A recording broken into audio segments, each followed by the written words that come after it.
नमस्कार, मैं हूं विद्यानाथ झा।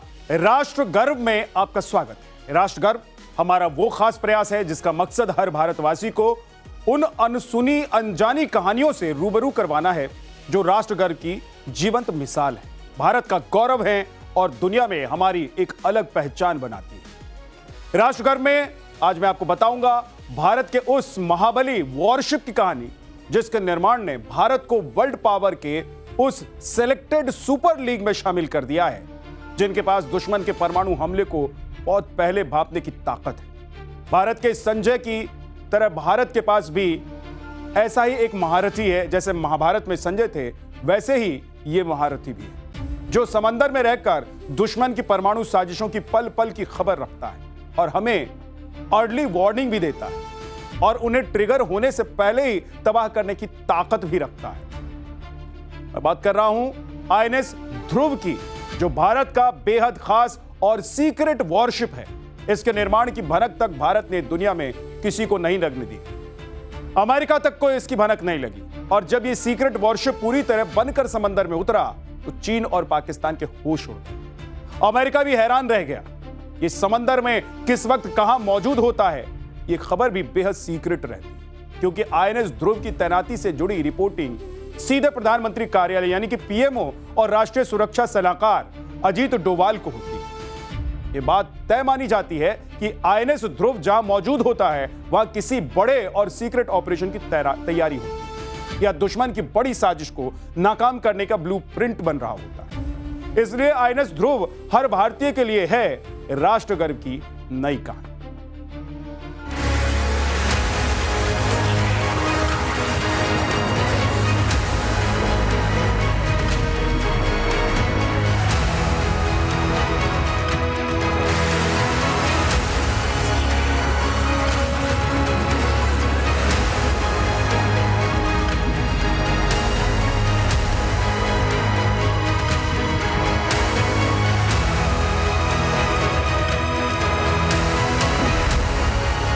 यह है वो महाबली सीक्रेट युद्धपोत जिसने समंदर में उतरकर भारत के दुश्मनों के होश उड़ा रखे हैं।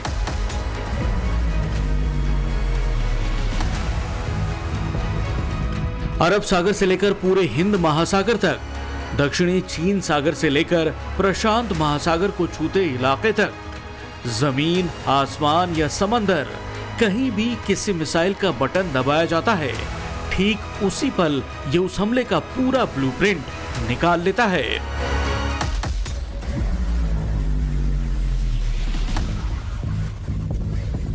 ये भारतीय नौसेना की बड़ी ताकत हमारा युद्धपोत आईएनएस ध्रुव, जिसे खासतौर से दुश्मन की परमाणु मिसाइलों और विध्वंसक हथियारों को ट्रैक करने के लिए बनाया गया है।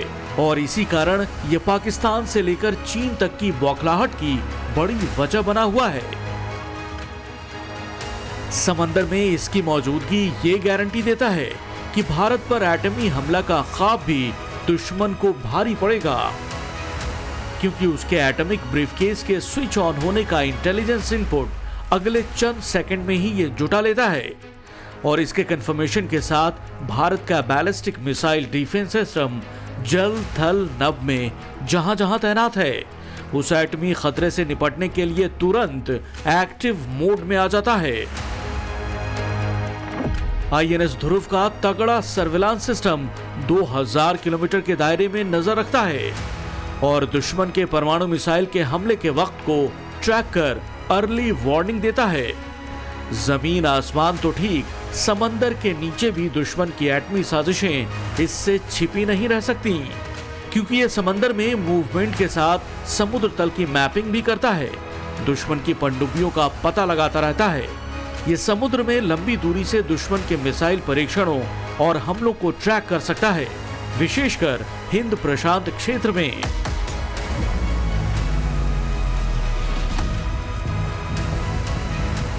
चीन, पाकिस्तान से लेकर नॉर्थ कोरिया की नजरों में ये इसलिए खटकता है क्योंकि हिंद महासागर में उनकी हर हरकत को ये नोट करता है। आधुनिक युद्ध का मैदान अंतरिक्ष तक पसर चुका है। ऐसे में सैटेलाइट वॉर स्ट्रेटेजी के तहत से ये भारत की बड़ी ताकत है, क्योंकि आईएनएस ध्रुव की खुफिया निगाह अंतरिक्ष को भी हर पल खंगालती रहती हैं और ये उतनी ही खूबी से एंटी सैटेलाइट मिसाइलों को भी ट्रैक कर सकता है। कई सालों से भारत इस तरह के युद्धपोत को बनाने में जुटा था। बेहद क्लासिफाइड प्रोजेक्ट होने की वजह से आईएनएस ध्रुव की चर्चा भी बाहरी दुनिया के सामने नहीं की गई।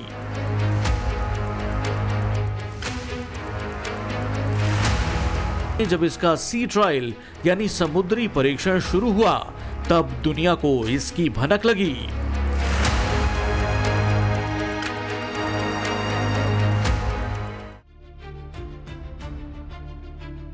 आईएनएस ध्रुव जिस तरह दुश्मन देशों के मिसाइल टेस्ट का लाइव डेटा जुटाता है, उसी तरह भारत ने पिछले 4 सालों में जिन जिन मिसाइलों का टेस्ट फायर किया है या आगे जिन भी मिसाइलों का टेस्ट फायर करेगा, खासतौर से इंटरकॉन्टिनेंटल बैलिस्टिक मिसाइलों का डिफेंस प्रोजेक्ट के लिए उसका डेटा जुटाने की खास जिम्मेदारी भी आईएनएस ध्रुव पर ही है। मार्च 2024 में मिशन दिव्यास्त्र के तहत जब अग्नि 5 मिसाइल को टेस्ट के लिए फायर किया गया था, तो उसके सफल परीक्षण का डेटा आईएनएस ध्रुव ने ही जुटाया था। और भारत की प्लानिंग अभी कई और बैलिस्टिक मिसाइल्स बनाने की भी, जैसे कि 8000 से 12000 किलोमीटर रेंज वाली अग्नि 6, 12000 से 16000 किलोमीटर रेंज वाली सूर्य मिसाइल, K5 और K6 जैसी SLBM यानी कि सी लॉन्च बैलिस्टिक मिसाइल, जिसकी रेंज 5000 से 12000 किलोमीटर होने का अनुमान। और इन सब के टेस्ट फायर का जो डेटा है वो जुटाने की जिम्मेदारी ध्रुव की ही होगी और बारीकी से नजर रखने की जिम्मेदारी भी ध्रुव की ही होगी और उसका टेस्ट इनपुट सेना और सरकार को देने की भी जिम्मेदारी इसकी होगी और इस लिहाज से यह बेहद महत्वपूर्ण है। आईएनएस ध्रुव चूंकि परमाणु हथियारों से जुड़ा युद्धपोत है, इसलिए इसे स्ट्रेटेजिक फोर्स कमांड के बेड़े में रखा गया है। इस बेहद सीक्रेट कमांड से जुड़े होने का कारण भी इसकी कोई जानकारी आधिकारिक रूप से साझा नहीं की गई। इसे स्ट्रेटेजिक फोर्स कमांड यानी कि एसएफसी देश की ऐसी ऑपरेशनल कमांड है ये, जिसमें थल सेना, वायुसेना और नौसेना के अफसर तैनात किए जाते हैं। ये ईस्टर्न नेवल कमांड का हिस्सा है, लेकिन बेहद ही गोपनीय काम है ये और गोपनीयता के साथ और कमान सीधे पीएमओ यानी कि प्रधानमंत्री कार्यालय के अंडर में यह काम करता है। देश के सभी परमाणु हथियारों की जिम्मेदारी इसी सीक्रेट कमांड के पास होती है। इसे प्रोजेक्ट वीसी 11184 नाम के मोस्ट सीक्रेट मिशन के तहत बनाया गया था, जो सीधे प्रधानमंत्री कार्यालय और राष्ट्रीय सुरक्षा सलाहकार अजीत डोभाल के नियंत्रण में था। इसे 2014 में बनाना शुरू किया गया था। इसे निर्माण की लागत 1500 करोड़ रुपए आई थी और इसकी गोपनीयता इसी बात से पता चलती है कि अक्टूबर 2020 में बिना किसी सार्वजनिक समारोह के नौसेना में शामिल कर लिया गया था इसको।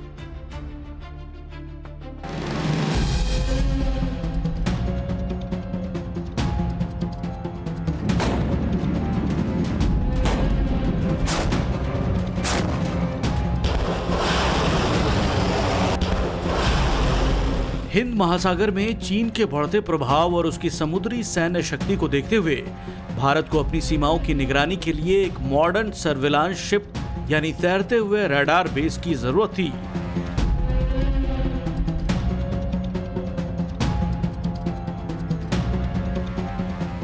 भारत ने इसे समंदर में उस दौर में उतारा जब दुनिया की बड़ी ताकतों ने समंदर में सर्विलांस ड्रोन और साइलेंट किलर पनडुब्बियों की तैनाती कर ब्लू वाटर वॉरफेयर की शुरुआत की। इस दौर में समुद्री शक्ति के प्रतीक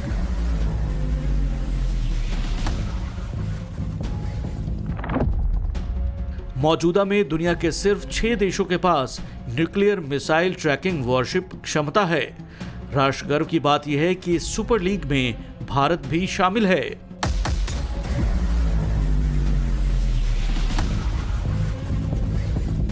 अमेरिका ने द्वितीय विश्व युद्ध के सबसे पहले इस तरह के वॉरशिप का निर्माण शुरू किया। 1964 तक अमेरिकी नौसेना में उसका इस्तेमाल शुरू कर दिया गया था।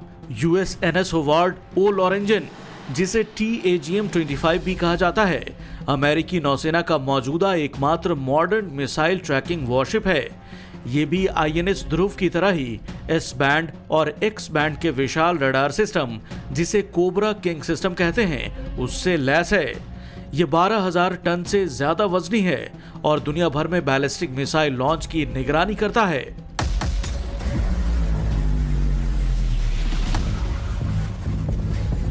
उसी तरह रूस के पास ये तकनीक ऐसी anti nuclear missile worship Soviet संघ के समय से ही है। रूस अपनी समुद्री सीमाओं और मिसाइल परीक्षणों की निगरानी के लिए इनका उपयोग करता है। रूस के पास अभी एकमात्र active anti nuclear missile tracking worship है, जिसका नाम मार्शल क्रिलोव है। 2018 में इस जहाज का मॉडर्नाइजेशन रूस ने किया था। तब इसके कम्युनिकेशन, ट्रैकिंग और रडार सिस्टम को और ज्यादा शक्तिशाली बनाया गया था।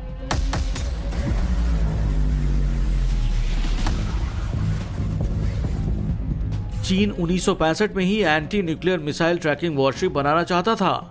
1977-78 में उसने 2 ऐसे युद्धपोत समुद्र में उतारे। उन्हें युआन वांग क्लास नाम दिया गया। चीन ने इसमें सबसे ज्यादा इन्वेस्ट किया है। उसके पास युआन वांग क्लास के 5 वॉरशिप एक्टिव हैं। युआन वांग 7 नाम का वॉरशिप, जो चीन का मौजूदा सबसे modern anti nuclear missile tracking worship है, उसे हाल ही में अप्रैल 2026 में हिंद महासागर के इलाके में ट्रैक किया गया था।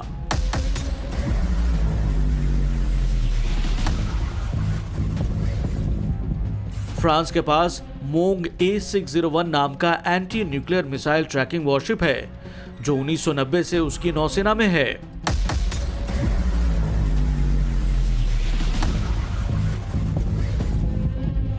इसके अलावा ब्रिटेन के पास भी एंटी न्यूक्लियर मिसाइल ट्रैकिंग क्षमता है, जिसके लिए वो अपने टाइप 45 डिस्ट्रॉयर्स के रडार नेटवर्क का इस्तेमाल करता है।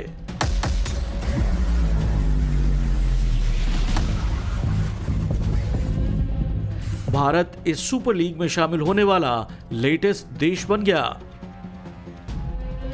जब 10 दिसंबर 2021 को आईएनएस ध्रुव को आधिकारिक तौर पर कमीशन किया गया। अपनी लॉन्चिंग के साथ ही 3 की संख्या वाला इसका स्पेशल रडार डोम एंटेना इसकी पहचान बना।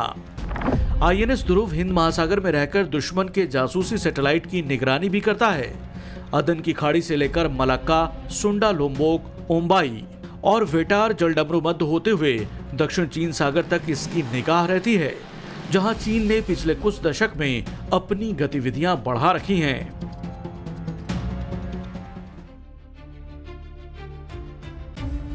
एंटी न्यूक्लियर ट्रैकिंग वॉरशिप की असली ताकत उसके एडवांस्ड रडार और सर्विलांस सिस्टम में होती है। आईएनएस ध्रुव में भी एक्टिव स्कैन एरा यानी कि ऐसा रडार सिस्टम लगा हुआ है जो अलग अलग 100 से ज्यादा स्पेक्ट्रमों को एक साथ स्कैन करने की क्षमता रखता है। राष्ट्र गर्व की बात यह है कि यह भारत का स्वदेशी एडवांस्ड रडार सिस्टम है, जिसे डीआरडीओ ने डेवलप किया है। यह तकनीक के मामले में अमेरिका और रूस के एडवांस्ड रडार सिस्टम को टक्कर देता है। AESA रडार सिस्टम में 2 मुख्य रडार लगे हैं, जो इसे दुनिया के सबसे घातक ट्रैकिंग वॉरशिप में से एक बनाते हैं। एक है एक्स बैंड रडार, जो दुश्मन की मिसाइल या वॉरहेड की पहचान करने और उसे ट्रैक करने के लिए इस्तेमाल होता है। न केवल मिसाइल को ट्रैक करता है, बल्कि उसकी गति, दिशा और वहां कहां गिरेगी वो इसका सटीक अनुमान भी लगा लेता है। दूसरा है एस बैंड रडार। यह रडार बहुत बड़े इलाके की निगरानी करता है। यह एक साथ कई टारगेट, जैसे कि कई मिसाइलों और स्पेस सैटेलाइट को लंबी दूरी से ही स्कैन कर सकता है। 15,000 टन विस्थापन क्षमता वाला आईएनएस ध्रुव पर लगा जनरेटर लगभग 14 से 15 मेगावाट बिजली पैदा करता है, ताकि इसके शक्तिशाली रडार चल सके। 15 मेगावाट बिजली इतनी बिजली है जिससे शहरों में 10,000 घरों में इस्तेमाल किया जा सकता है। 10,000 घर रोशन हो सकते हैं।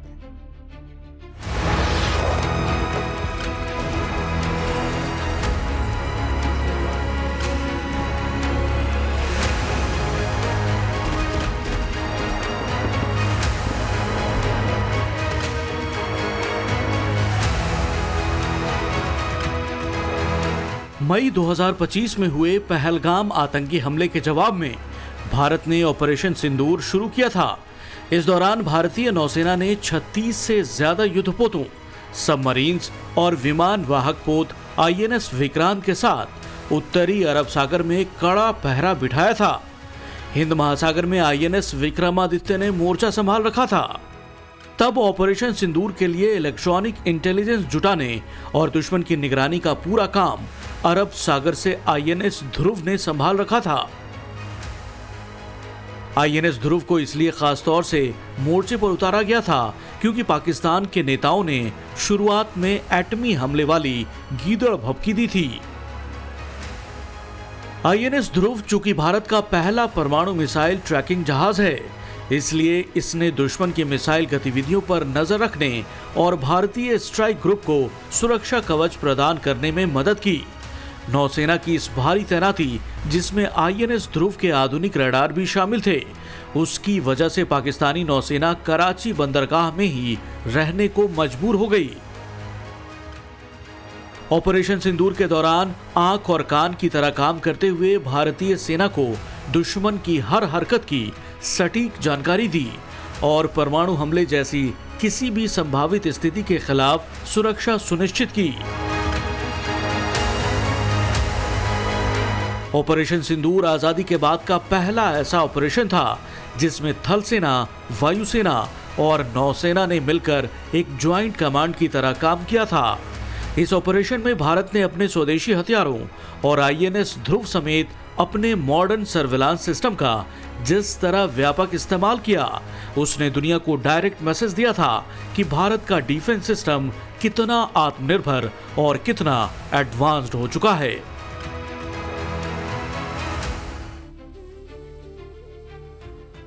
आईएनएस ध्रुव को डिफेंस रिसर्च ऑर्गेनाइजेशन यानी कि डीआरडीओ और नेशनल टेक्निकल रिसर्च ऑर्गेनाइजेशन यानी कि एनटीआरओ के सहयोग से हिंदुस्तान शिपयार्ड ने आंध्र प्रदेश के विशाखापट्टनम में बनाया। आपको बता दूं कि national technical research organisation Bharat की एक प्रमुख तकनीकी खुफिया एजेंसी है जो सीधे राष्ट्रीय सुरक्षा सलाहकार और प्रधानमंत्री कार्यालय के अधीन काम करती है। बात एक बार फिर आईएनएस ध्रुव की। अक्टूबर 2020 में जब भारत के स्ट्रेटेजिक फोर्स कमांड में आईएनएस ध्रुव की तैनाती की गई तो पाकिस्तान से लेकर चीन तक को तीखी मिर्ची लग गई। पाकिस्तान के होश इसलिए उड़ गए क्योंकि उसकी हर मिसाइल के टेस्ट फायर का डेटा आईएनएस ध्रुव के जरिए हमारे रक्षा मंत्रालय और हमारी सेना तक चुटकियों में पहुंचने लगा। 2020 के बाद पाकिस्तान ने 10 मिसाइलों का परीक्षण किया। आईएनएस ध्रुव ने रियल टाइम में उसका डेटा निकालकर दे दिया। ऐसे में आईएनएस ध्रुव की कार्ड के रूप में चीन ने पाकिस्तान को पीएनएस रिजवान नामक एक छोटा मिसाइल ट्रैकिंग जहाज बनाकर दिया।